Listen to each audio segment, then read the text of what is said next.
Assalomu alaykum, qadrli tinglovchilar. Bugun sizlar bilan maktabdan tashqari tarbiya faoliyati va uning o'quvchilar rivojlanishidagi ahamiyati mavzusi bilan tanishamiz. Maktabdan tashqari tarbiya faoliyati buning asosiy maqsadi nima? Bunda asosan o'quvchilarning intellektual rivojlanishi hamda ularning maktabdan tashqarida ham bo'sh vaqtlarini samarali tashkil qilish, tarbiyani faqatgina maktabdan emas, balki oila a'zolari tomonidan, maktabdan tashqaridagi faoliyatlari tomonidan olishlarini rag'batlantiruvchi jarayon hisoblanadi. Maktabdan tashqari tarbiya jarayoniga turli xildagi jarayonlarni kiritishimiz mumkin hisoblanadi. Bulardan asosiylarini sanab o'taman.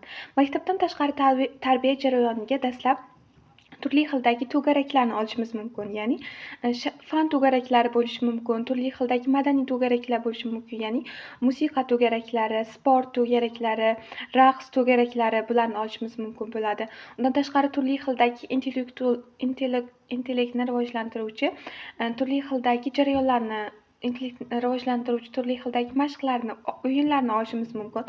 Bular ham bolalarni o'sha tarbiya jarayonlarini rivojlantirishga, tarbiya jarayonlarini samaradorligini oshirishga xizmat qiladi. Asosan tarbiya jarayoni dastlab uyda, ya'ni ota-ona tomonidan beriladigan jarayon hisoblanadi.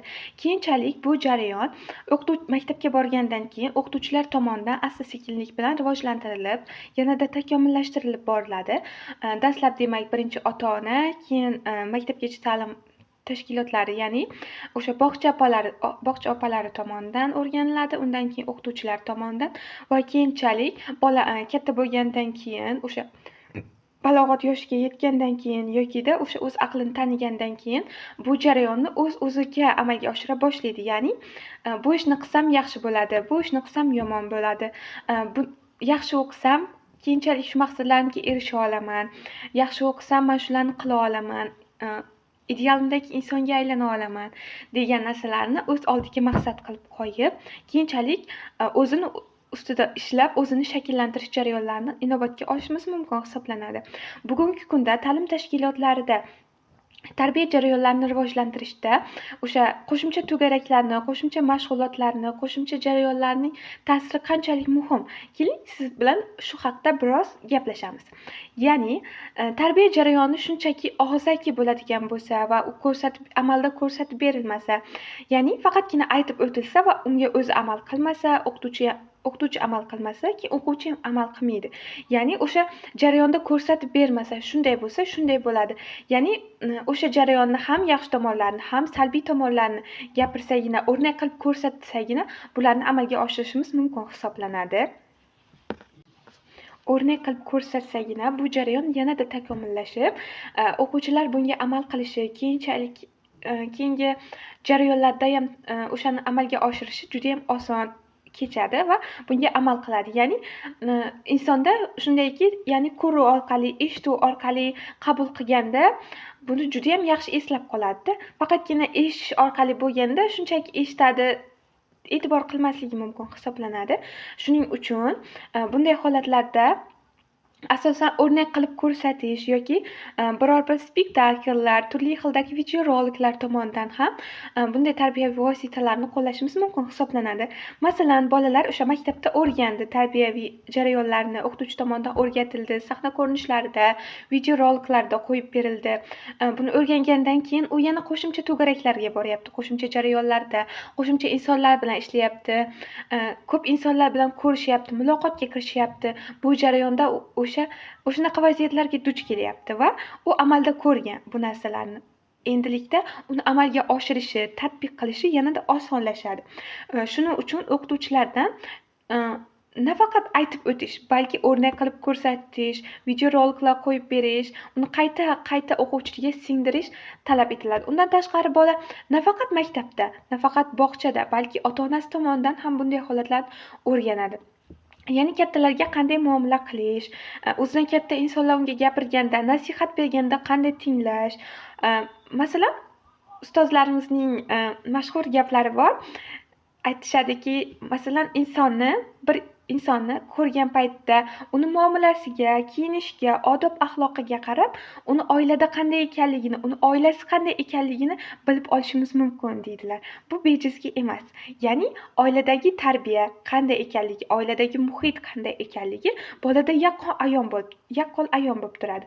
Masalan, deylik bola o'sha o'zidan kattalar nasihat berayotganda, tushuntirayotganda u nasihatni olmaydi, gap qaytaradi, ko'ziga tik qarab turadi. Bunday jarayonlar shuni anglatadiki, oilada ham xuddi shunday bola yoshligidan bunga shunday qarab kelgan. Ya'ni ota-onasi nasihat berganda, pand-nasihat aytganda bola xuddi shunaqa reaksiya qaytargan. Ya'ni ota-onasiga gap qaytargan, aytganini qilmagan va ota-onasi buni shunchaki e'tiborsiz qoldirgan. Buning natijasida esa u katta bo'lgandan keyin ham aynan shu jarayonlarni takrorlaydi. Ya'ni odatga aylangan. Masalan, biz o'sha mashhur Atom odatlari kitobini olishimiz mumkin. Unda o'sha odatlarning shakllanishi haqida yoritib o'tilgan. Ya'ni dastlab o'sha kichik narsadek ko'ringan narsalar keyinchalik odatlarga aylanadi. Ya'ni bugun biz telefon o'ynadik. O'sha telefon ta'sirida qoldik. Ya'ni masalan, bugun telefon o'ynadik. Keyin ertaga yana o'ynagimiz kelib qoladi. Mayli, bugun ham o'ynay qolay deb yana o'ynaymiz. Va bu yana davom etib ketib, axiyri bu odatga aylandi. Ya'ni inson shu telefonni o'ynamasa, telefondan foydalanmasa, u yashay olmaydi. Ya'ni hayotini tasavvur qila olmaydi. Shuning uchun odatlarni faqat yaxshi odatlarni shakllantirishga harakat qilish kerak. Bugun o'ynayman, bo'ldi, ertaga keyin qilib qo'yaman darsimni degan narsa ketmaydi. Ya'ni har bir narsani o'zining me'yori bo'lishi kerak. O'quvchilarga, tarbiyalanuvchilarga ham xuddi shuni tushuntirib o'tish kerak hisoblanadi. Undan tashqari, hozir men sizlar bilan bitta metodika bo'lishmoqchiman. Darslarni qiziqarli qilishda, o'quvchilarni jamoadagi ahilligini oshirishda, bir-biriga bo'lgan hurmatini oshirishda, ularni bilimlarini yanada sinashda, do'stga yordam berishni o'rganishda juda ham qo'l keladigan metodika hisoblanadi. Bu o'zim tomonidan yaratilgan metodika bo'lib, hozir ko'rsataman.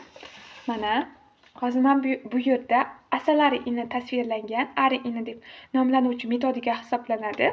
Bunda shu quyidagi raqamlar keltirib o'tilgan. Bularning har bir asalarini iniga bittadan savollar yopishtirilgan. O'quvchilar bu savollarni jamoa tarzida ishlashadi. Bu yerda 10 ta katak bor va 10 ta savol bor.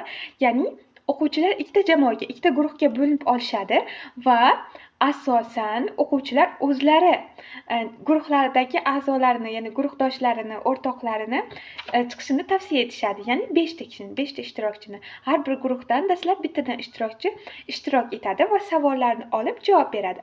Agarda bir guruhdagi o'quvchi bu savollarga javob bera olmasa, uning guruhdoshlari tomonidan yordam so'rashi mumkin hisoblanadi. Bu nima uchun kerak? Bu shu uchun kerakki, bola bilmadi bu savolni ki endi sen o'rtoqlaringdan bilib olgin.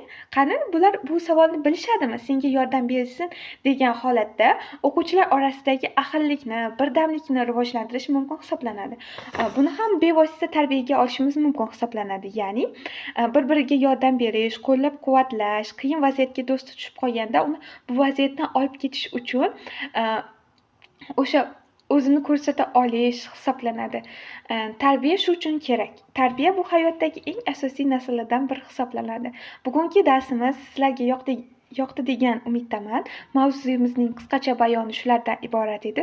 E'tiboringiz uchun kattakon rahmat. Sizlar bilan logopediya yo'nalishi 511-23 guruh talabasi Tohir va Jasmina bo'ldi. E'tiboringiz uchun kattakon rahmat.